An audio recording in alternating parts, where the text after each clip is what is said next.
Buenos días, Mitzi. Buenos días a todos a todos y todas quienes acompañan en Buenos días, maestro. buenos días, en este domingo de marzo, el último domingo del mes de marzo. Tenemos nuestro curso dominical. Tenemos con nosotros a una persona muy querida en la comunidad del Colegio Internacional de Educación Superior, la doctora Mitzi León Calderón. Ella nos va a hablar sobre la culpa persecutoria y la culpa. eh, Este es una aplicación en la clínica psicoanalítica y en la psicoterapia psicoanalítica. Yo creo que va a ser muy importante el, el curso que ahora nos impartirá la doctora Mitzi León Calderón. Ella es egresada de la licenciatura de la Universidad Nacional Autónoma de México. Estuvo estudiando la maestría en psicoterapia psicoanalítica en el Colegio Internacional de Educación Superior, del cual es una distinguida docente desde hace varios años, y también es doctora en investigación psicoanalítica por nuestra institución. Es una estudiosa de la mente femenina, de todas las partes de la feminidad. Ha estado haciendo estudios profundos y también en los aspectos de género. Ahora, mm, curso que nos habla sobre la culpa es muy importante porque es uno de los obstáculos graves en en el buen desarrollo de un tratamiento psíquico.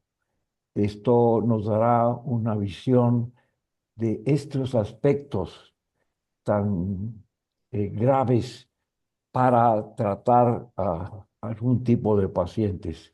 Mitzi, te agradecemos tu presencia y te dejo con este público que siempre está con nosotros, un público encantador. Bueno, buenos días y adelante, Mitzi. Buenos días, doctor. Muchísimas gracias. Buenos días a todos. Antes que nada, quiero agradecerles su presencia. Gracias por estar aquí en domingo. Gracias por su interés por este tema.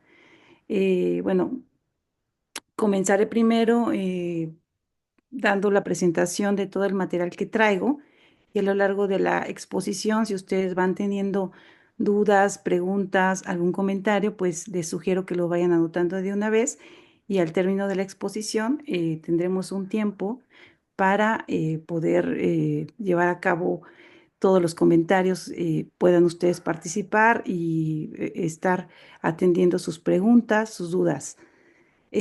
Bueno, quiero platicarles que ya llevo un tiempo estudiando el sentimiento de culpa y dicho interés me surgió a partir de observar en la práctica clínica el frecuente malestar y displacer que manifiestan los pacientes a consecuencia de este sentimiento. En definitiva, uno de los obstáculos que encuentran los seres humanos para acceder a la felicidad y a un equilibrio armónico es el sentimiento de culpa. La culpa no solamente es preponderante en el origen y agravo de muchos padecimientos, sino que puede decirse que de la superación de la misma dependerá nuestro estado de salud mental y físico. Si la culpa es perturbadora, nos enferma, nos impide acceder al placer, a la felicidad, y es que la culpa nos hace pensar que no nos merecemos la felicidad, pero también puede hacernos creer que tenemos derecho a todo y a saltarnos las normas. Cuando podemos evadir la culpa, por supuesto, esto no nos hace más felices, ya que la culpa, aunque aparezca muda para la conciencia, pues va a operar en el inconsciente como una necesidad de castigo. Entonces, de nada mal que la desalojemos de la conciencia, esto va a generar consecuencias graves y es lo que ahorita vamos a estar observando, sobre todo en la culpa persecutoria. Este, bueno, Freud sitúa el sentimiento de culpa como el problema más importante del desarrollo cultural. El precio del progreso cultural debe pagarse, según Freud, con un déficit de dicha, el cual es provocado precisamente por la elevación del sentimiento de culpa. En fin, la culpa siempre acecha y atormenta, sobre todo aquellos quienes la padecen de forma muy aguda. No obstante, es un sentimiento inherente al desarrollo humano. La culpa no solamente es un factor esencial en la etiología de varios síntomas, no solamente es responsable de sentirnos mal con nosotros mismos, también es un factor esencial en la base del lazo social. Es gracias a la culpa que intentamos no hacer daño y tratamos de conciliar nuestros intereses con los ajenos, sobre todo de aquellos a los que amamos. Y en este sentido, el malestar que genera la culpa, pues nos aproxima a un mundo relacional y es un indicador de salud, ¿no? Un indicador de madurez psíquica, por lo que su ausencia implica un déficit en la maduración. Bueno, déjenme les comparto pantalla. Pues bien, el tema que hoy nos convoca es muy amplio y son muchos los autores que han profundizado en la culpa. La culpa es una gran brújula en la clínica eh, y también un gran obstáculo para la curación. Por lo tanto, es un tema tan amplio que, bueno, serán necesarios varios dominicales en los que estaremos trabajando este tema. El día de hoy solo abordaremos dos tipos de culpa, la culpa depresiva y la culpa persecutoria, pero primero abordaré el sentimiento de culpa en la obra de Freud. Las aportaciones de Freud es importante retomarlas ya que sientan las bases para que otros autores puedan concebir distintas modalidades en el sentimiento de culpa y además, pues sus aportaciones siguen teniendo vigencia en la práctica clínica, sobre todo en el aspecto de que dicho sentimiento levanta los obstáculos más poderosos para el tratamiento, ya lo mencionaba el doctor, y que la culpa pues es la expresión de un conflicto de ambivalencia, ¿no? Aquella coexistencia entre el amor y odio, conflicto que inevitablemente va a provocar tensión entre el yo y el superyo. Veremos cómo Freud aproxima el sentimiento de culpa a la angustia, por lo que sus aportaciones están un poco más centradas en el ámbito patológico, debido a que ciertas mociones de deseo caen bajo represión, las cuales se entraman íntimamente con el complejo de Edipo en la forma en que aborda Freud la culpa. En tanto, según Freud, quizá la humanidad en los comienzos de su historia adquirió en el Edipo la conciencia de culpa. Asimismo, revisaremos a Leon Gilbert, Roberto Speciale y a Jesús Cordero. Son autores que nos ayudarán a entender mejor el fenómeno de culpa y sus múltiples implicaciones. Ellos van más allá de los planteamientos freudianos al distinguir otras modalidades de la culpa, ya no solamente el carácter consciente e inconsciente. Además, dichos autores, a diferencia de Freud, conciben el origen de la culpa en la infancia más temprana, de manera que sus ideas son extraordinariamente fecundas en el psicoanálisis para una nueva comprensión de la complejidad de este tema. El mérito de la distinción entre la culpa persecutoria y depresiva corresponde a Leon Greenberg, quien señala que ambas culpas se encuentran estrechamente ligadas a los conflictos de los primeros periodos de vida y a la aparición del superyo. La culpa depresiva, descrita por Melanie Klein, requiere un yo integrado, mientras que la culpa persecutoria corresponde a un yo débil e inmaduro, por lo que el origen y la evolución de cuadros neuróticos y psicóticos se encuentra la culpa persecutoria. En el origen se encuentra esta culpa. Los pacientes que se encuentran bajo el efecto de dicho sentimiento tienden a la compulsión repetitiva, al opt-out y a la conducta masoquista. Roberto Especiale y Jesús Cordero estudian también estas dos formas de culpa, por supuesto cada uno con su propia descripción, y los motivos, por ejemplo, de Speciale para ahondar en estas dos modalidades obedece a la utilidad clínica que aporta su distinción, ya que si solo se considera a la culpa depresiva aquella que generalmente se entiende como con el término de culpa, se puede caer en el error de confundir la culpa persecutoria con una forma de angustia. En la misma línea, Cordero opina que la culpa, al ser un fenómeno tan complejo, no debe abordarse desde una significación unívoca, o sea, una única experiencia de culpa generalizada. Hacerlo implicaría la presencia de ambigüedades que impedirían comprender la significación psíquica de la vivencia de la culpa. Más aún, no se podían resolver los problemas inherentes que surgen en los intentos de su superación, de su curación. Para Cordero, la culpa auténtica corresponde a la culpa depresiva, mientras que la culpa falsa corresponde a la culpa persecutoria. Pues bien, antes de comenzar con Freud, bueno, también aquí retomo a Freud, les voy a mostrar dos definiciones del sentimiento de culpa.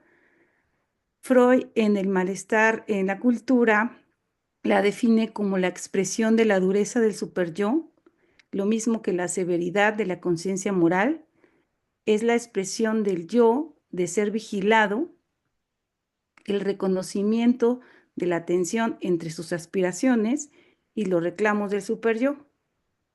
Por su parte, Laplanche y Pontalis la definen como un estado afectivo consecutivo a un acto que el sujeto considera reprensible, o también un sentimiento difuso de indignidad personal sin relación con un acto preciso del que el sujeto pudiera acusarse. O sea, a veces se siente culpable, pero de lo que se acusa no es nada objetivo.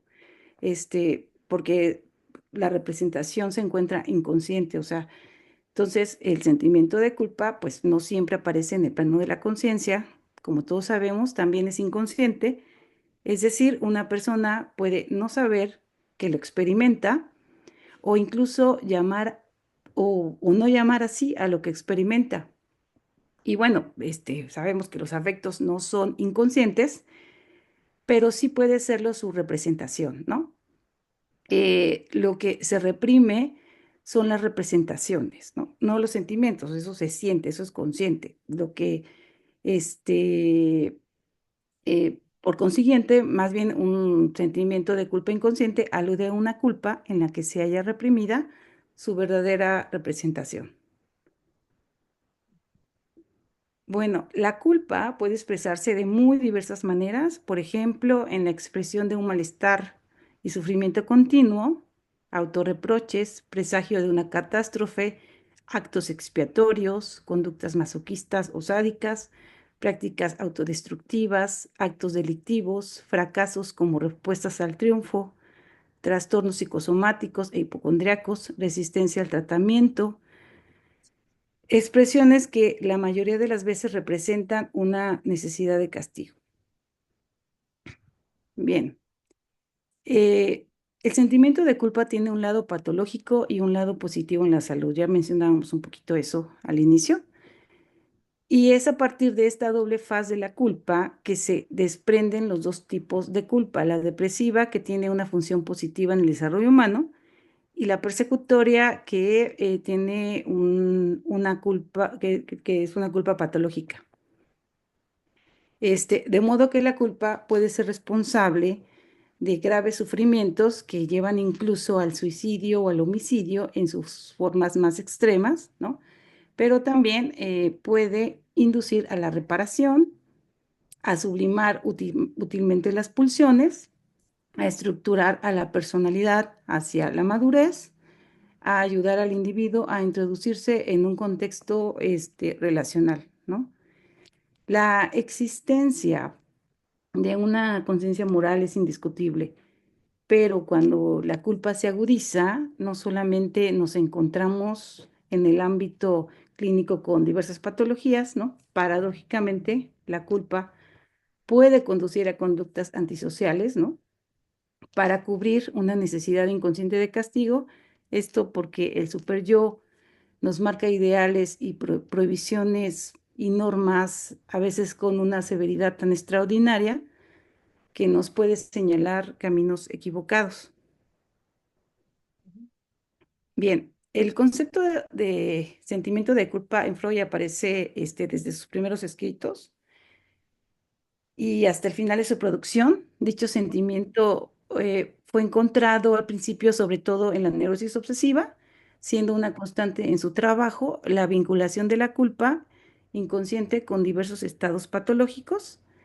No obstante, también reconoce la presencia de una culpa inconsciente en personas que pueden calificarse de normales, lo cual no es algo contradictorio, pues todo individuo en cierta medida es neurótico y por lo tanto tiene cierta dosis de culpa inconsciente. De ahí que Freud, ¿no? En Psicopatología de la Vida Cotidiana, pues observa que las personas tanto sanas como enfermas olvidan por remordimientos o tienen actos fallidos perjudiciales que expresan una culpa inconsciente que esconde una necesidad de castigo. Pues sí, ¿no? Entonces mi castigo es ese por haberle quitado la vida a Rufo. Yo siento, papá. Siento, se me siento muy mal, la verdad, por eso, pero pues ¿cómo puedo? Bueno, continuamos y ahorita hacemos los comentarios. Freud entiende que gran parte de la culpa tiene que ser normalmente inconsciente porque descubre que no todo el superyo puede permanecer accesible a la conciencia, ya que esta instancia da prueba de su independencia con el yo consciente y tiene un vínculo muy estrecho con el ello. De este modo, Freud construye sus formulaciones teóricas, como lo había mencionado, sobre la culpa, principalmente en el terreno de lo patológico, esforzándose en su clínica en hacer consciente una culpa desconocida, en buscar las numerosas vivencias o afectos psíquicos que pueden traducir el fenómeno de la culpa, ¿no? Es así que Freud a lo largo de su obra nos muestra el carácter indefinido que observó en el sentimiento de culpa, en el aspecto de su falta de objetividad, ¿no? A veces las personas se pueden acusar de cosas nada objetivas y las formas de expresión en las que aparece en la conciencia, carácter que queda muy bien revelado desde que Freud aproxima el sentimiento de culpa a la angustia. Freud deja claro que la culpa en el fondo es una variedad tópica de la angustia, esto porque en sus fases más tardías coincide enteramente con la angustia frente a superyo. La angustia y la culpa muestran las mismas variaciones en su nexo con la conciencia, pues ambas se encuentran detrás de los síntomas y reclaman ruidosamente a la conciencia. Y bueno, y en este sentido podríamos decir que si Freud pone el acento en el aspecto patológico de la culpa, entonces podría estar haciendo alusión a la culpa persecutoria, aquella que es patológica y que despierta angustia. A su vez, Freud identifica que lo que se oculta detrás de la angustia de la moral es la amenaza de la severidad del superyo. Esta angustia cobra una posición particular, ya que con el desarrollo y fortalecimiento del yo, las antiguas angustias tienden a ser abandonadas. Por ejemplo, la del nacimiento, la de separación, siempre y cuando pues no haya una fijación infantil o una neurosis. Pero la angustia ante el superyo no está normalmente destinada a extinguirse. Es indispensable en las relaciones sociales como angustia de la conciencia moral. La amenaza del superyo no solo implica la angustia de castración, sino también la angustia de muerte que se juega entre el yo y el superyo, dada la importancia de la conciencia de culpa. Bien, Freud en el yo y el ello señala que el hombre normal no solo es mucho más inmoral de lo que sabe, sino mucho más moral de lo que sabe, ¿no? Entonces, por eso gran parte del sentimiento de culpa tiene que ser normalmente inconsciente, ya que lo pulsional de las pasiones inferiores, la parte inmoral, corre en lo inconsciente, lo mismo que la autocrítica y la conciencia moral, ¿no? La parte más superior de la conciencia, del ideal del yo. Entonces, porque pues, no solo lo más profundo, sino también lo más alto en el yo puede ser inconsciente. Entonces, el ideal del yo también es mayormente inconsciente y este carácter inconsciente obedece al hecho de que la génesis de la conciencia moral está íntimamente ligada al complejo de Edipo y dicho complejo es para Freud una de las fuentes más importantes de la conciencia de culpa que tan a menudo hace penar a los neuróticos, pues se trata de la culpa frente a dos grandes delitos, ¿no? El parricidio y el incesto con la madre. Freud reconoce la existencia de una culpa consciente, por supuesto, no deja de advertir que detrás de esta puede eh, se oculta una motivación inconsciente. Sin embargo, para Freud, la culpa verdaderamente consciente debe llamarse remordimiento.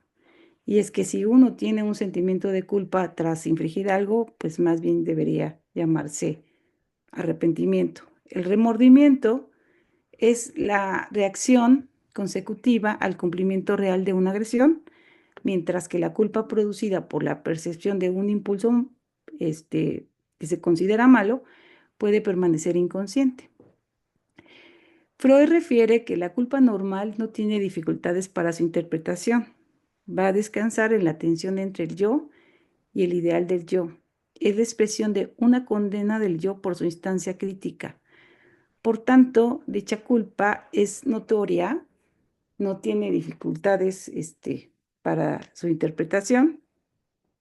Sin embargo, el superyo da pruebas de su independencia con el yo consciente, como le decía hace un momento, y de su vínculo estrecho con el ello, no todo el superyo permanece accesible a la conciencia. Es así que Freud observa que pues, en el estudio de la neurosis, la percepción de la culpa va a ofrecer constelaciones contradictorias, ya sea que se imponga la conciencia, como el caso de la melancolía, ¿no? Eh, o incluso gobierne el cuadro patológico y la vida del enfermo, pero también es posible que permanezca inconsciente, ¿no? Inclusive la culpa producida por la cultura puede ser inconsciente, solo sale la conciencia como un malestar, un descontento para el cual se buscan otras motivaciones. Freud en un primer momento de su teoría vincula a la culpa con los traumas sexuales, pero en un segundo momento cobra protagonismo la represión de las pulsiones agresivas. Y es que una vez que Freud integra el concepto de la pulsión de muerte, el funcionamiento de la estructura psíquica se complejiza, es decir, ya no solo es la idea de la búsqueda del placer, hay un más allá del principio del placer. Si bien en Totem y Tabú ya había dado constancia del papel de la agresividad como punto de arranque del sentimiento de culpa de la humanidad, no concebía la agresión como el origen de la culpa, sino como un efecto, o sea, es decir, a causa del arrepentimiento del acto es que se imponía la represión de la agresividad. Pero bueno, en un segundo momento de historia, Freud llega a la conclusión definitiva de que el origen del sentimiento de culpa no se encuentra en una etiología sexual, sino en la represión de las pulsiones agresivas. O sea, la culpa es siempre por agresividad. Esa agresividad que nos habita, ¿no? aun cuando en la tendencia agresiva estén incluidos elementos eróticos. El mecanismo es el siguiente. La frustración de una satisfacción erótica desencadena cierta agresividad hacia quien provocó la frustración. Luego, por efecto de la represión, la agresividad se transforma en culpa. Esto porque es coartada y derivada al superyo, o sea, es decir, esa agresividad que se reprime, eh, el superyo entra en posesión de toda esa agresividad y toda esa agresividad que posee es la que utiliza para castigar al yo. Esto explicaría por qué en casi todas las neurosis se oculta cierta dosis de culpa inconsciente, culpa que a la vez refuerza los síntomas para utilizarlos como medio de castigo. Freud formula la siguiente proposición. Cuando una aspiración pulsional sucumbe a la represión, sus componentes libidinosos son traspuestos en síntomas y sus componentes agresivos en sentimiento de culpa. Cabe señalar que aunque Freud rectifica la idea de la etiología sexual en los sentimientos de culpa, no deja de considerar a los elementos libidinales que están presentes. Estos sirven para la clínica, para encontrar las motivaciones del sentimiento de culpa inconsciente, aun cuando no constituyan su última razón de ser. Para Freud, la capacidad de diferenciar el bien y el mal no procede de una capacidad originaria, o sea, natural, ¿no? A diferencia de otros autores, ¿no? Como Winnicott, ¿no? Que dice que todos tenemos la capacidad para desarrollar este sentimiento de culpa desde el inicio, si hay un ambiente totalmente adecuado, ¿no? Entonces, para Freud, eh, bueno, para Freud, lo que suele apreciarse como malo no es necesariamente perjudicial para el yo, ¿no? Por eso, el yo, bueno, se somete al influjo, ¿no? También, porque también lo que anhela, ¿no? Es lo que produce satisfacción y muchas veces eso es lo que limita el influjo ajeno, ¿no? La influencia ajena es lo que va a determinar lo que es malo y lo que es bueno para Freud, y que el motivo para someterse a ese influjo es el desvalimiento y la dependencia hacia otros. Freud propone que la génesis del sentimiento de culpa es a partir de 2 grados de desarrollo. En el primero, lo malo resulta ser todo aquello que amenaza la pérdida de amor, pero en este primer desarrollo, tal peligro solo se siente ante la posibilidad de ser descubiertos. Este grado de conciencia de culpa no es otra cosa que una angustia social. Los niños pequeños manifiestan así la culpa, ¿no? Pero también muchos adultos que se permiten ejecutar lo malo en su afán de obtener satisfacción cuando están seguros de no recibir un castigo. El segundo grado de desarrollo atañe al momento en el que la autoridad es interiorizada por la instauración del superyo, que es cuando corresponde hablar, según Freud, con la conciencia moral y el sentimiento de culpa propiamente dicho, ya que no solamente es una angustia de ser descubierto, pues al superyo nada se le puede ocultar, ni siquiera los pensamientos. Distingo entre hacer el mal y el solo tener la intención de hacerlo. El superyo en ambos casos castiga al yo pecador con la misma angustia. En cuanto al primer grado de desarrollo, la renuncia de una satisfacción no deja culpa, ¿no? O sea, porque no se llegó al acto, no hay culpa, eso es el primer grado de desarrollo. Diferente de la angustia, ¿no? Frente al superyo, en donde la renuncia de lo pulsional no es suficiente. El deseo persiste, ¿no? Como el deseo persiste y es visible para el superyo, el superyo va a sancionar, ¿no? Inclusive abstenerse tiene el efecto contrario, pues emerge una amenaza interior que se convierte en una tensión permanente de conciencia de culpa, ¿no? Ya decíamos hace un momento que toda esa agresión que se reprime es lanzada o más bien toma posesión del super yo y es la que utiliza para castigar al yo. Para Freud es evidente la participación del amor en el origen de la conciencia moral y el carácter fatal e inevitable de la culpa, la cual no solo se expresa en los vínculos familiares, se amplía a los vínculos sociales. La cultura ordena unirse a una masa estrechamente ligada, ¿no? Meta que solo puede alcanzarse a través de la elevación de la culpa. El refuerzo de la culpa es el resultado del conflicto de la ambivalencia, la eterna lucha entre el amor y pugna por la muerte. La culpa sirve entonces para inhibir y volver inofensiva a la agresión. La cultura yugula el peligroso gusto, ¿no?, que tiene el individuo hacia la agresión, vigilándolo mediante una instancia situada en su interior, el superyo. Por tanto, la culpa es el malestar más importante del desarrollo cultural, ¿no?, dado el déficit de felicidad que provoca. Freud enfatiza que la pulsión de muerte puede acrecentar la severidad del superyo y por consiguiente que la culpa se agudice. La agresión que no logra satisfacerse en el exterior entra en posesión del superyo, hace rato lo mencionaba, multiplicando la escala de autodestrucción en el interior. En estos casos, el superyo hipermoral se vuelve tan cruel como únicamente puede serlo el ello amoral. Si ya de por sí la moral normal tiene un carácter de restricción y de prohibición, a veces cruel, mientras más el ser humano limite su agresión hacia afuera, su ideal del yo se tornará más severo y agresivo. En muchas neurosis graves, como el caso de la melancolía, el asalto de la pulsión de muerte es el resultado, este,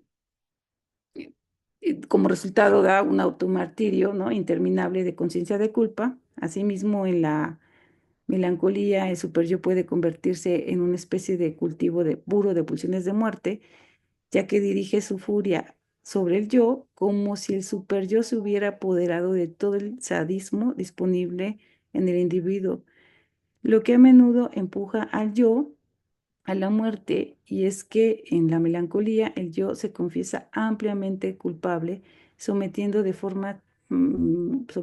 forma masoquista al castigo. El resalto de la pulsión de muerte expresada en culpa también se observa en la resistencia al tratamiento. Freud acude a hechos clínicos para decir que hay pacientes en los que no prevalece la voluntad de curación, sino la necesidad de estar enfermos, de modo que reaccionan de manera trastornada frente a los progresos de la cura. Dicho progreso, al contrario, provoca un refuerzo de su padecer. Empeoran en el curso del tratamiento en vez de mejorar. Ellos presentan una reacción terapéutica negativa, una resistencia que no es habitual, porque no se trata de un desafío hacia el analista o de una ganancia clásica de enfermedad, sino de un factor moral que se exterioriza como resistencia a la cura. Se trata de un sentimiento de culpa que halla su satisfacción en la enfermedad y por eso no se quiere renunciar al castigo de padecer. Este sentimiento de culpa es mudo para el enfermo, no le dice que es culpable, o sea, él no se siente culpable sino enfermo. Bien, pasemos ahora a los dos tipos de culpa. Greenberg retoma la teoría de Melanie Klein para concebir la existencia de dos modalidades de sentimiento de culpa, una depresiva y una persecutoria.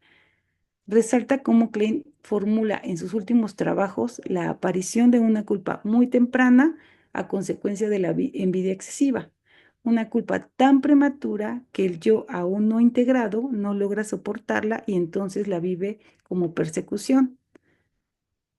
Si bien esta aseveración en estos trabajos de Klein es una contradicción, eh, porque previamente Klein, estos son sus últimos trabajos, pero previamente Klein, cuando trabaja el tema de la envidia, ¿no?, y gratitud, eh, Previamente Clay había afirmado que para poder experimentar culpa se necesitaba un yo suficientemente integrado. Sin embargo, tal contradicción en Klein, ¿no? Cuando está hablando que se necesita estar integrado para la culpa y después habla de una culpa cuando el yo no está integrado, para esta contradicción es para Grimberg el hecho de que Klein, sin saberlo, describió la existencia de dos clases de culpa. Grimberg también considera que Klein hace alusión a la culpa de forma implícita, a la culpa persecutoria cuando describe experiencias de ansiedad depresiva, culpa y reparación que solo alcanzan a tener un carácter transitorio fugaz. Esto porque la ansiedad persecutoria termina dominando, haciendo que el objeto amado se convierta en malo y por consiguiente no pueda ser amado. La necesidad que antes había de repararlo se convierte en la necesidad de apaciguar al perseguidor. Para Greenberg, esto eh, igualmente significa que estaba Klein hablando de otra culpa que no tiende a reparar un objeto amado, sino apaciguar a un objeto temido y perseguidor. Y es que ante el fracaso de mantener la culpa depresiva, se produce automáticamente una regresión y lo que domina es la culpa persecutoria, una culpa que se proyecta y se convierte, que se proyecta al objeto y convierte al objeto en perseguidor. Bien, Crimen aclara que si bien las dos clases de culpa coinciden en mucho con las posiciones esquizoparanoide y depresiva descritas por Klein, no corresponden necesariamente a las mismas.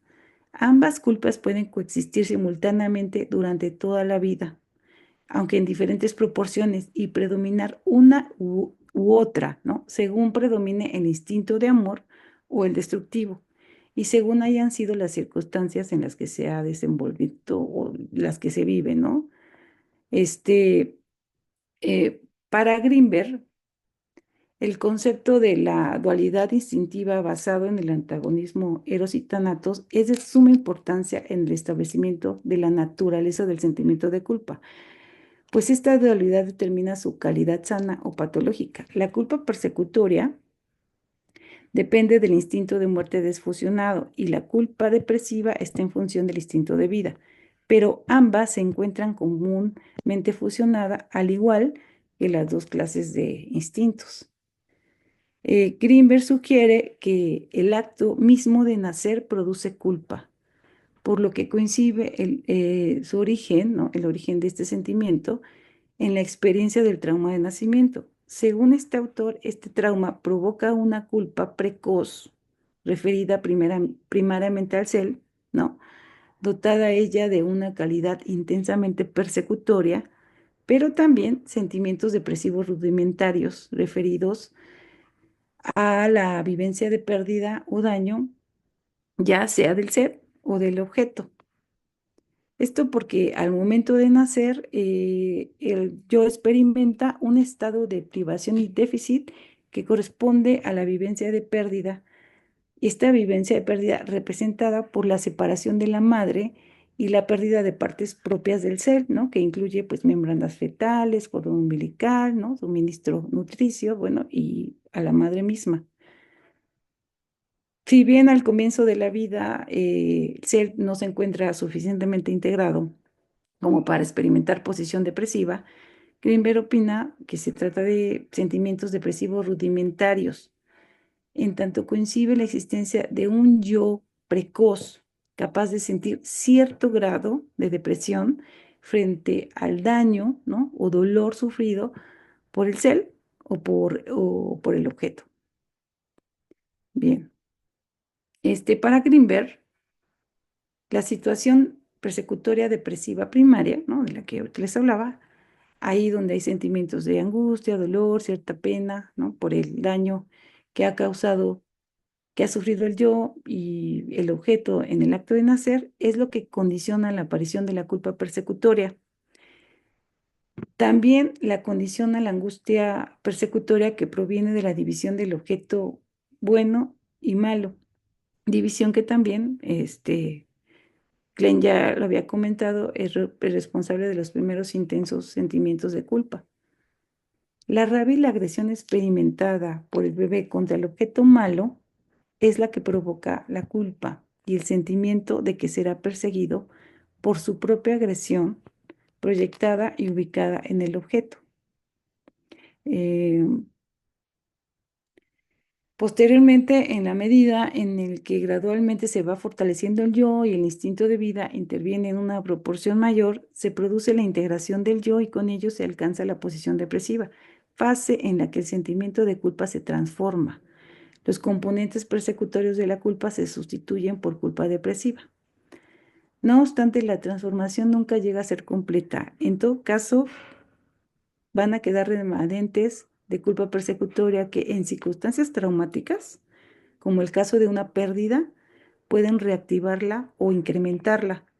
En otros casos, esta culpa también siempre se encuentra activa, ¿no? Cuando la posición depresiva no se instaura adecuadamente, el sentimiento de ser perseguido por la propia agresión proyectada y ubicada en el objeto, y muy a menudo ocurre así, hará que se mantengan la angustia y la culpa simultáneamente, lo cual lleva a distintos procesos defensivos patológicos que restringirán las posibilidades de una vida relativamente normal y feliz.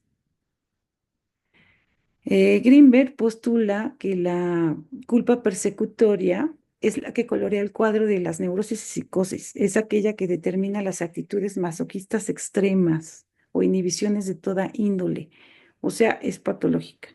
Conduce a la necesidad de introyectar el objeto perseguidor como recurso para controlarlo y aplacarlo, y por eso es posible que en algunos casos impulse a ciertos individuos a convertirse en criminales. Los individuos en los que predomina la culpa persecutoria tienen actitudes autopunitivas, de manera que tienden al autocastigo, como decíamos, ¿no? Que en casos extremos llegan a provocarse verdaderas mutilaciones, ¿no? Incluso, pues, suicidarse. La, Como habíamos dicho, la actuación de la culpa persecutoria está relacionada con la etapa esquizoparanoide que escribió Klein, por eso es una culpa que corresponde a los estados más regresivos, ahí donde el instinto de muerte disfusionado opera con toda su intensidad y por tanto la angustia de persecución se experimenta al máximo. La culpa de tipo persecutorio inunda al yo con tanta fuerza que se hace necesaria la utilización de mecanismos de defensa más primitivos, tales como la disociación, la idealización, la omnipotencia, la negación, la identificación proyectiva. Con respecto a la disociación, no solo se separa el objeto bueno del objeto malo, también se usa para apartar al objeto frente al cual se experimenta la culpa, intentando con ello liberarse de sus represalias, de su venganza. También se usa para aislar la parte del cel, o sea, se divide el cel, para aislar del cel la parte considerada culpable, con lo cual puede ocurrir que algunas funciones del yo queden anuladas y desaprovechadas, o bien excluidas del campo de la conciencia, en tanto son consideradas culpables. Un ejemplo son ciertas inhibiciones intelectuales, pero en casos extremos de disociación puede llegar a presentarse un cuadro esquizofrénico. Y es que cuando se viven situaciones demasiado angustiosas a consecuencia de la intensidad de la culpa, el yo se fragmenta. En cuanto a la idealización, el yo reviste al objeto de cualidades tan extraordinarias que no puede ser dañado. Por un lado, el yo se convence de que no hay por qué sentir culpa y por otro, se asegura de que el objeto no lo persiga, ya que tiene una gran capacidad de bondad. Otros mecanismos de defensa como la negación y la omnipotencia son también actitudes defensivas extremas que yo utiliza para protegerse de la culpa persecutoria. Pero el mecanismo regresivo quizá más utilizado para defenderse de esta culpa es la identificación proyectiva. Aquí el yo trata de liberarse de la parte de sí mismo que ha estado ligada al sentimiento de culpa persecutoria y pues a su origen. Los pacientes con culpa persecutoria a menudo confunden el pasado y el presente. En ellos habrá una atemporalidad, en tanto su noción del tiempo se rige por el proceso primario. Las principales emociones que intervienen en la culpa persecutoria son el resentimiento, el dolor, la desesperación, el temor y los autorreproches. Esta culpa en su forma más extrema aparece en los cuadros de esquizofrenia, decíamos hace un momento, también en la melancolía, siendo que su característica principal es la actuación masoquista del yo, porque está bajo el predominio del instinto de muerte, ya que la culpa persecutoria, como es mencionado, corresponde a los estados más regresivos en los que la actuación de este instinto puede ampliar la violencia, ¿no? de la culpa, ¿no? De forma descontrolada. Un estallido de culpa persecutoria que se proyecta hacia afuera puede incitar los asesinatos más brutales. Y cuando la culpa se proyecta hacia adentro, porque el instinto de muerte no se pudo proyectar, puede ocurrir el suicidio.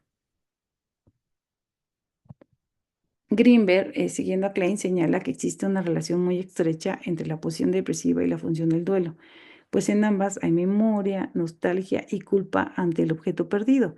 En la posición depresiva, la creciente integración introduce cambios en la naturaleza de la angustia, pues al irse sintetizando el amor y el odio con relación al objeto, surgen un gran dolor mental y el sentimiento de culpa depresivo. La culpa depresiva se relaciona de forma estrecha con la capacidad de amar y el sentimiento de responsabilidad. Implica haber alcanzado cierto grado de madurez, o sea, haber alcanzado la posición depresiva descrita por Klein, incluso superarla, ¿no? La esencia de esta culpa es el anhelo de reparar el objeto que se cree haber dañado por los propios impulsos destructivos, de manera de que no se trata de un temor hacia los objetos persecutorios o vengativos, sino de un temor hacia perder los objetos amados. Bien, el sentimiento de dolor contenido en el duelo implícito de la posición depresiva, ¿no? Y que marca el surgimiento de la culpa depresiva, no solo genera la ansiedad de reparar el objeto, sino también reparar en nuevos objetos e intereses. Este desplazamiento a otros objetos constituye la base de la sublimación y la creatividad a lo largo de toda la vida, pero para que estas actividades puedan realizarse es necesario que se hayan producido el cambio de los mecanismos psicóticos, como por ejemplo la disociación, la omnipotencia, a los mecanismos neuróticos, entre los que se podría destacar la inhibición, la represión y el desplazamiento. Con este cambio comienza la formación de símbolos. El bebé ahora puede proteger a sus objetos, inhibiendo en parte sus instintos y desplazándolo sobre sus sustitutos. Crimen destaca que tanto la sublimación como la formación de símbolos no podrían manifestarse plenamente si las ansiedades y conflictos no son resueltos exitosamente. Por ejemplo, un odio excesivo hacia los objetos pone en peligro la capacidad de reparar y sublimar. En tanto se puede creer que los sentimientos constructivos no son suficientes para hacer la reparación. La culpa depresiva, si la culpa depresiva se inhibe, se transforma regresivamente, como decíamos, en culpa persecutoria. Y a veces, para evadir la culpa, se puede recurrir a una defensa maníaca y a fantasías omnipotentes para tratar de controlar y dominar a los objetos persecutorios. En cambio, cuando las necesidades y ansiedades son resueltos exitosamente, el sentimiento de culpa será depresivo, una culpa que intenta arreglar el daño ocasionado a los objetos internos y externos, ¿no? Que pues considera haber dañado, ya sea en la fantasía o en la realidad, ¿no? A veces solamente el daño es en la fantasía. En los pacientes con culpa depresiva hay discriminación entre pasado y futuro, siendo que el tiempo se rige aquí por el proceso secundario. Los sentimientos más importantes de la culpa depresiva son la preocupación por el objeto, ¿no? Y por el yo, ¿no? También, o sea, se trata no solo de, a veces, la culpa persecutoria, como decíamos, bueno, ahorita vamos a ver más adelante, se surge también por el descuido del yo. Entonces aquí es la preocupación por el objeto, la preocupación por el yo, la pena, la nostalgia y la responsabilidad. En esta culpa lo que domina es el instinto de vida, por lo que se manifiestan actividades sublimatorias y de reparación. Bueno, vamos a abordar ahora las dos culpas, ¿no? De Roberto Speziale. Él hace su propia descripción de los dos diferentes tipos de culpa, la depresiva y la persecutoria, por supuesto aclara que el mérito de haber resultado por primera vez la existencia de estas dos culpas corresponde a Leon Gilbert, ¿no? Speciale, al igual que Gilbert, destaca que la culpa persecutoria, aunque tenga sus orígenes en los primeros tiempos de vida, su efecto persigue al individuo todo su desarrollo, ¿no? Y todos en algún momento de nuestra vida hemos sentido esta culpa, ¿no? Y lo mismo ocurre, ¿no? Con la culpa depresiva. Ambas culpas nos pueden acompañar a lo largo del tiempo, aunque alguna de ellas sea la que domine. Los signos que indican la presencia de la culpa persecutoria son los autorreproches, la inhibición, el insomnio, rituales obsesivos, el impulso de huir perseguido, la excesiva desinhibición, el sadismo dirigido al sí mismo, el resentimiento y la tendencia a establecer relaciones sadomasoquistas para poder descargar en el otro la culpa que persigue. Dicha culpa es una acusación injusta de un perseguidor que puede ser indefinido. Pesa sobre la existencia de quien la padece sin que se sepa bien el por qué. Cuando se vive en el área de la culpa persecutoria, se es víctima de culpa. La prevalencia de esta culpa primitiva es el resultado de la agresión que se despierta a partir de una serie de déficits y carencias afectivas en la primera edad. Es cuando domina, cuando prevalece, ¿no? Como sería una mala relación con el pecho y el predominio de la frustración sobre la gratificación. Hay más frustración que gratificación. El bebé altamente frustrado por el pecho o en todo caso agresivo hacia él, de adulto llevará dentro de sí a un niño culpable. Esto porque la carencia suscita agresividad y esta a su vez genera una culpa a menudo inconsciente.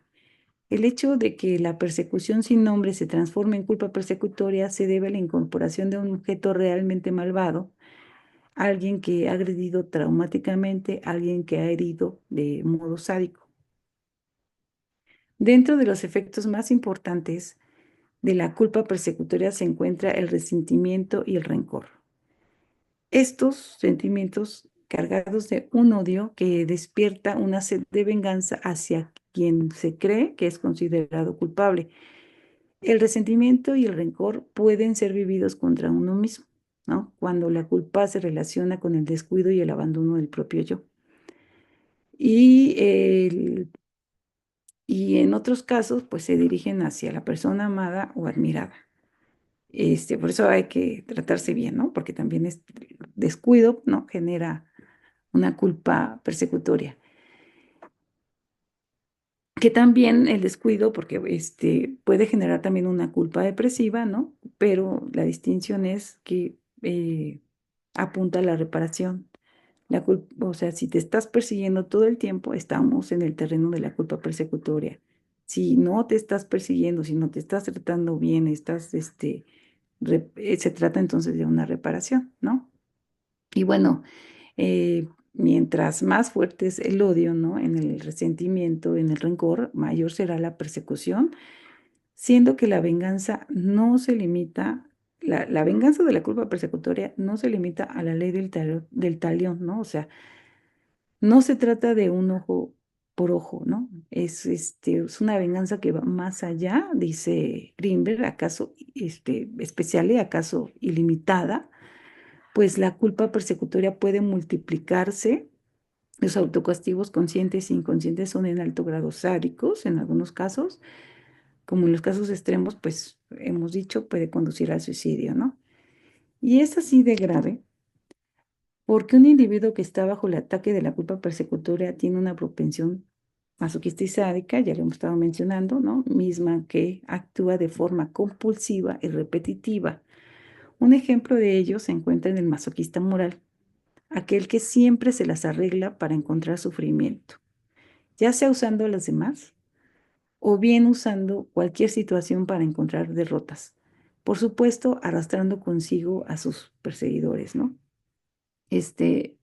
Speciale compara el sentimiento de culpa persecutorio con las irineas, las furias del panteón romano que cuando capturan a su víctima lo torturan hasta enloquecerlo. Frecuentemente estas irineas son vistas como perras que persiguen a los hombres para remorderles el remordimiento.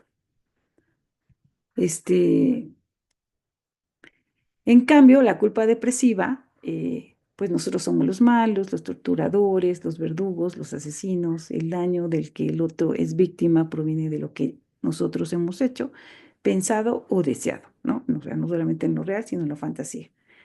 En la culpa depresiva existe una comprensión del sufrimiento ocasionado a la persona amada, sufrimiento que se asume como una consecuencia de los propios impulsos agresivos. Hay pues un convencimiento de que somos los culpables, lo que es un indicio de madurez.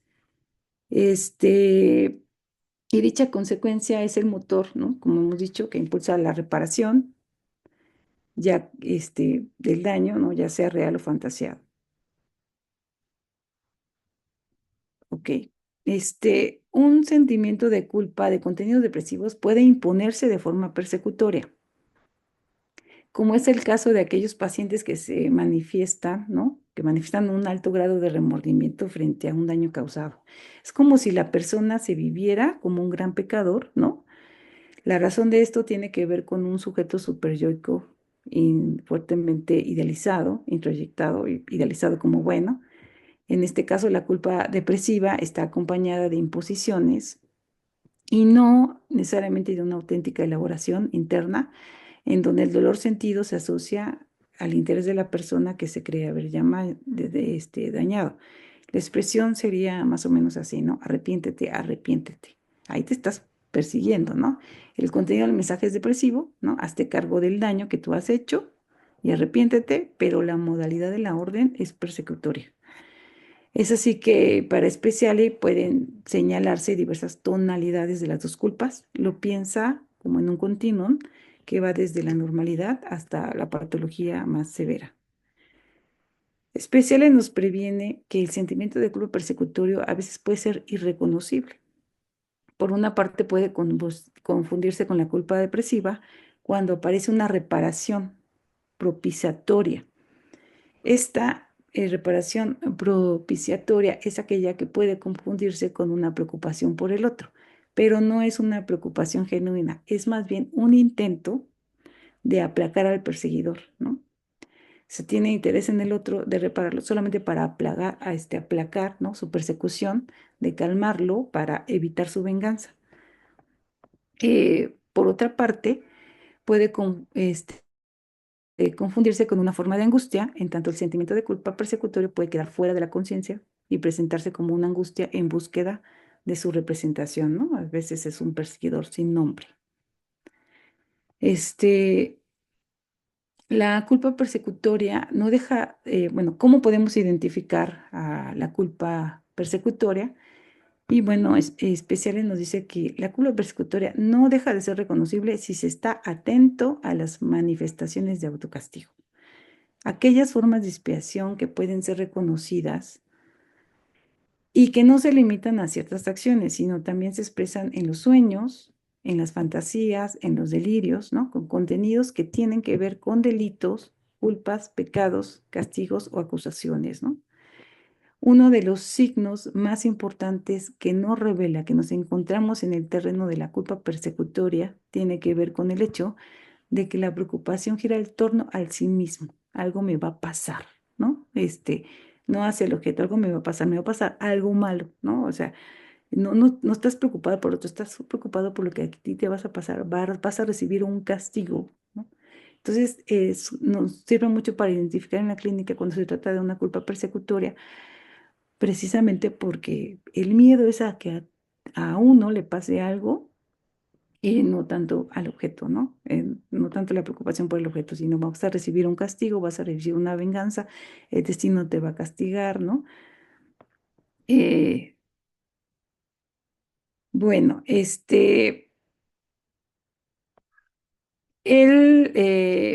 y a propósito que decíamos hace un rato de las tonalidades del sentimiento de culpa, especial, ¿no? También relaciona la intensidad de la culpa con la necesidad de omnipotencia.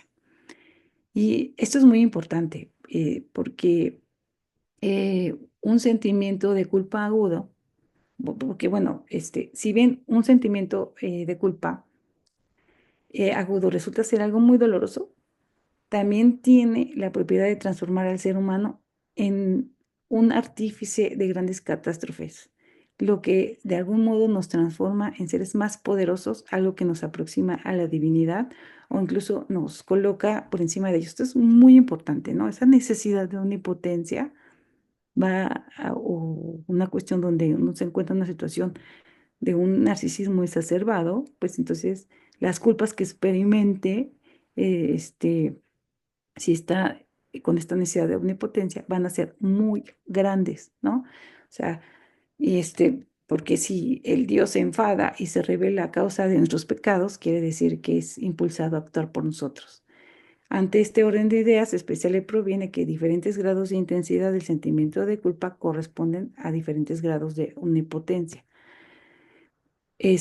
Resultarán mucho más frágiles y por tanto necesitados de omnipotencia aquellos que se sientan responsables de grandes catástrofes que aquellos que se atribuyen culpas, ¿no? Con consecuencias sin tanta importancia, ¿no? Consecuencias circunscritas, ¿no? Esto es muy importante porque si uno reduce la omnipotencia en la clínica, ¿no? Pues también automáticamente la culpa también se modera. Bueno, ahora pasemos a Jesús Cordero, que desarrolla la culpa auténtica y la culpa falsa, ¿no? Este autor resalta la existencia de dos modalidades de sentimiento eh, todavía más claramente diferenciables, una auténtica y una más falsa. Y me gusta este autor porque nos explica muy bien la diferencia entre ambas, un poquito como más claro, ¿no? Y bueno, pone en relieve la utilidad clínica que implica hacer el contraste entre ambas, ¿no? Una culpa auténtica se relaciona con un sentimiento de culpa normal, mientras que la falsa con un estado patológico. Ambas culpas tienen su origen en el inconsciente, pero se manifiestan o se perciben en la conciencia. La culpa depresiva, ¿no? También retoma los trabajos klenianos, la culpa depresiva es la única y auténtica culpa, es la esencia de la valoración ética de la culpa y la valorización religiosa del pecado, y la culpa persecutoria es la falsa y la expresión de una enfermedad psíquica. Para Cordero, la culpa y pecado son la misma cosa, pero vistas en función de dos referencias distintas, ¿no? La primera desde una norma ética y la última desde una fe religiosa. Los sentimientos persecutorios son elementos perturbadores para Cordero, ¿no? Reacciones psíquicamente deficientes, por eso dice que es falsa la culpa, realidades psicológicas no aptas para que en ellas se encarne o para que en ellas se predique la valoración ética de la culpa o la valorización religiosa del pecado. Así, en la descripción de Cordero, solo a un hombre psíquicamente normal y maduro se le puede aplicar la categoría de culpable o de pecador.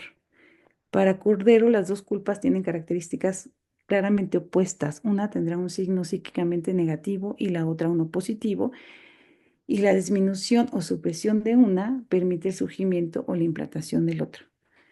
El empeño terapéutico, consiste en lograr que el enfermo se cure de sentimientos de culpa patológicos.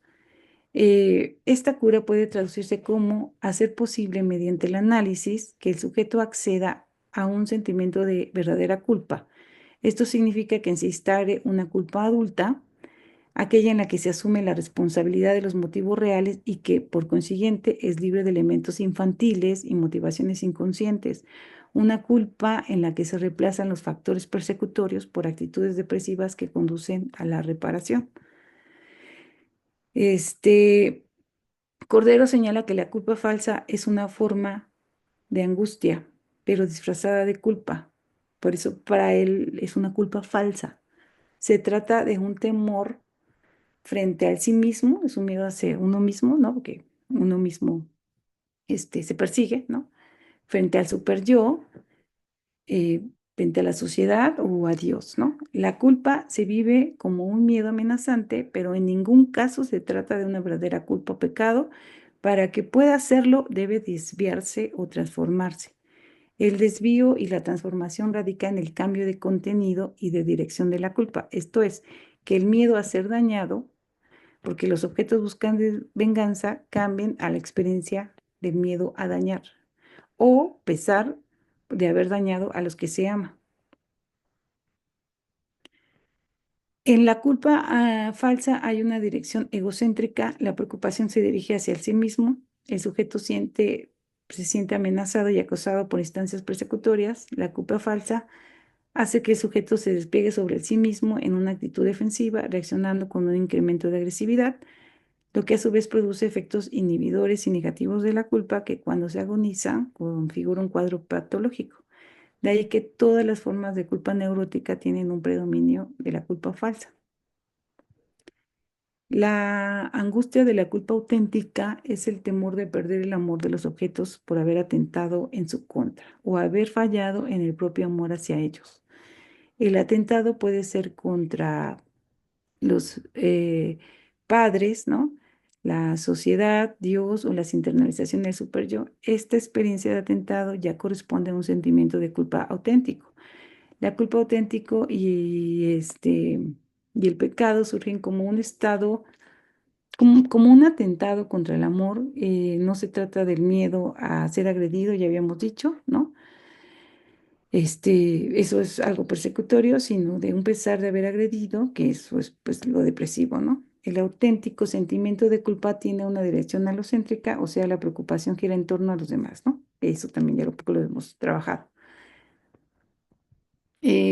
La preocupación por los demás posibilita la actividad socialmente positiva y el devenir de la creatividad para hacer efectiva la reparación. La verdadera culpa implica madurez, algo propio del estado de un psiquismo adulto, y en este sentido el sentimiento de culpa sería un elemento determinante para calibrar el desarrollo psíquico. Un sujeto que manifiesta reacciones persecutorias al sentirse culpable, bueno, que domina, denotaría una inmadurez psíquica, mientras que un sujeto con la capacidad de asumir las responsabilidades de la culpa depresiva implica un psiquismo desarrollado, sano y equilibrado. Esto no quiere decir que cuando alguien tenga una culpa persecutoria, porque en algún momento siempre se puede presentar, sobre todo en una situación traumática, en una situación difícil, en una situación de pérdida, quiere decir que entonces ya está indicando una madurez psíquica. Estamos hablando del dominio, ¿no? De esta culpa persecutoria y de su prevalencia durante toda la vida, ¿no? O sea, que su dominio está siempre latente, no solamente en una situación difícil, ¿no? Que se está transitando. Este, bueno, eh, eh, Cordero coincide el concepto de culpa como algo más que un mero sentimiento de sentirse culpable. Esto es importante porque este sentimiento de sentir la culpa solo es la manifestación de una realidad psíquica. O sea, el sentimiento solamente es algo, para él algo premoral, ¿no? La culpa en sí como vivencia auténtica implica la valoración ética, hace referencia a la totalidad del sujeto en su ser y en su obrar. Para llegar al establecimiento de la experiencia de culpa ética, tienen que resolverse motivaciones inconscientes, o sea, hacer conscientes las motivaciones de la conducta culposa y una vez localizadas ser asumidas y aceptadas con responsabilidad. Solo así se ha humanizado lo bastante una vivencia para que pueda ser portadora de valor normal. Si la experiencia permanece hundida en la esfera de lo inconsciente, será premoral, pseudomoral o patológica, ¿no? Eh, la culpa como valor va más allá de la introyección de la instancia paterna, ¿no? Se trata de la conquista de la autonomía, de la conciencia moral para llegar a un nivel ético, es decir, que una persona sea capaz de poder ejercer su poder de autodecisión a través de una conciencia autónoma. Cordero aborda el por qué y para qué de los sentimientos de culpa. Destaca que el sentimiento de culpa es algo inherente al desarrollo, ¿no? Y desempeña una función específica en el psiquismo. Esta función es la de una instancia crítica, ¿no? A modo de estímulo de creatividad y de las actividades socialmente productivas, pero dicha función puede ser malograda o tornarse en el contrario, ahí donde existen perturbaciones o malformaciones de la culpa, ¿no? A veces es importante aclarar esta vivencia de la culpa como él la concibe, porque muchas personas siempre están manifestando un sentimiento de culpa, ¿no? Como dándose golpes de pecho, ¿no? Bueno, para Cordero sería una culpa falsa, ¿no? Porque estás presentando un sentimiento de culpa para poder lidiar con la angustia, ¿no? De un miedo a un castigo, ¿no? Un miedo de la instancia crítica. Entonces, siempre los lamentos, sobre todo los lamentos, hay que desconfiar de ellos. Siempre que si alguien se está lamentando, hay que desconfiar de ellos. Eh, la única culpa que efectivamente refleja que asumes, sí te genera una cierta pena, obviamente, ¿no? Pero algo se hace, ¿no? Algo se hace, hay una disculpa, hay un acto reparatorio, un acto sublimatorio, pero los lamentos y los lamentos y los lamentos, ¿no? Eso solamente es persecución, no se hace nada para cambiar la situación. Cuando estamos hablando de una culpa auténtica es cuando se está haciendo algo para cambiar la situación. Bueno,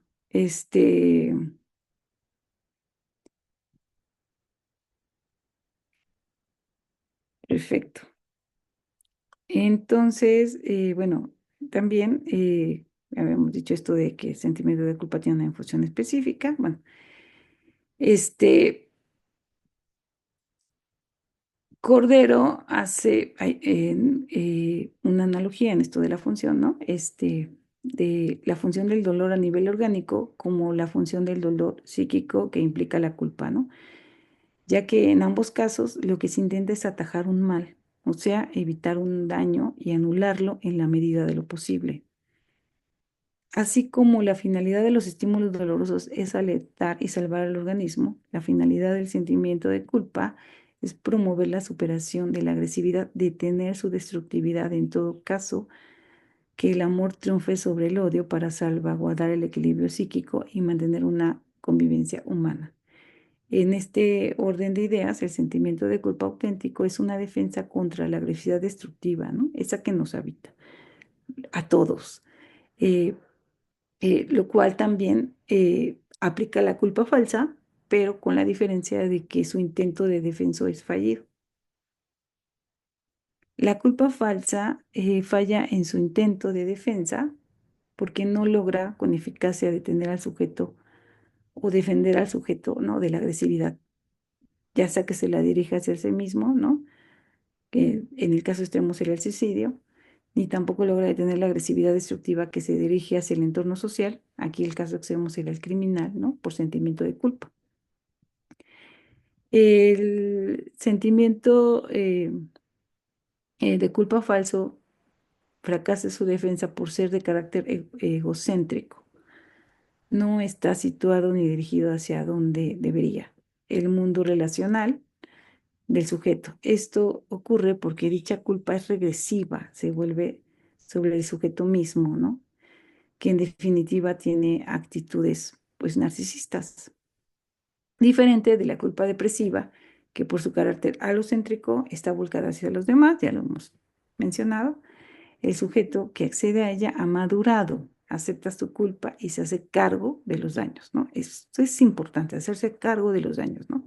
No solo lamentarse, defendiéndose así eficazmente de su destructividad. Porque, bueno, si uno se hace cargo de los daños, no hay posibilidad de reparación, aunque la reparación siempre tiene límites, ¿no? No puede haber, en muchos de los casos, mayormente una reparación completa, pero a veces queda cierta pena, ¿no? Hay cosas, la reparación tiene límites, ¿no? Como todos tenemos límites, hay que reducir la omnipotencia, pero esta reparación, ya con el hecho de que aparezca, es la única, ¿no? Vía, ¿no? Que para elaborar la culpa. Y bueno, la reparación, como le habíamos dicho, pues no solo es ante el daño hacia la persona, la reparación puede eh, desplazarse a otros ámbitos, cuando somos productivos, cuando, o sea, todo lo que tenga que ver con constructividad, con productividad, ¿no? Son actos que están elaborando todas nuestras culpas inconscientes, ¿no? Bueno,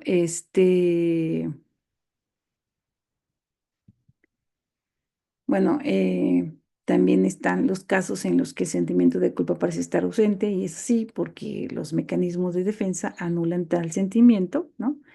En la conciencia, pero no desaparece, sino se ha vuelto inconsciente, como lo mencionábamos al principio. En esta situación, lo patológico no hace otra cosa que aumentar, ¿no? Los sentimientos de culpa suponen una degeneración, una regresión a niveles pregenitales o a perturbaciones profundas de la agresividad, ya sea de la agresividad vuelta contra el propio sujeto o dirigida sin control hacia los demás. Las conductas criminales son un ejemplo de esta condición. Para Cordero es entendible que el sujeto tienda a defenderse de la culpa, ¿no? En tanto es displacentera y genera sufrimiento. De ahí los mecanismos de defensa contra ella, ¿no? Sin embargo, Cordero prefiere llamar los procedimientos de exculpación. En términos generales, la culpa desaparece cuando logra su cometido, es decir, se ha reparado o sublimado. Pero cuando se intenta eliminarla antes de su cometido, operan fallidos intentos de exculpación y por tanto una salida falsa. Dichos intentos de exculpación lo constituyen la represión, la regresión, el aislamiento, la anulación reactiva, la proyección, la introyección, retorno contra sí, transformación en lo contrario. Mientras, o sea, para Cordero, la sublimación es el único mecanismo de defensa adecuado para superar la culpa. Los demás, ¿no?, promueven la exculpación, solo consiguen aplacar de forma transitoria a la culpa o bien convertirla en síntomas neuróticos o psicóticos. Por ejemplo, con la represión, la culpa se hace inconsciente, ¿no? No se sabe de ella, eh, produciendo resultados más perturbadores como inhibiciones, un malestar, ¿no? Síntomas morbosos. El intento general que persigue la exculpación es la autojustificación, lo que conlleva a no reconocer ni asumir la propia culpa. Con todo, son falsas maniobras de defensa que a la larga producirán que el equilibrio psíquico sufra consecuencias negativas. Es así que se debe reconocer la culpa allí donde la hay, ¿no? En otras palabras, comenzar por condenarse a sí mismo a partir eh, del camino de la sublimación, ¿no? Y podrá recuperarse el equilibrio psíquico y alcanzar en este sentido la justificación. Pues muchas gracias por su atención.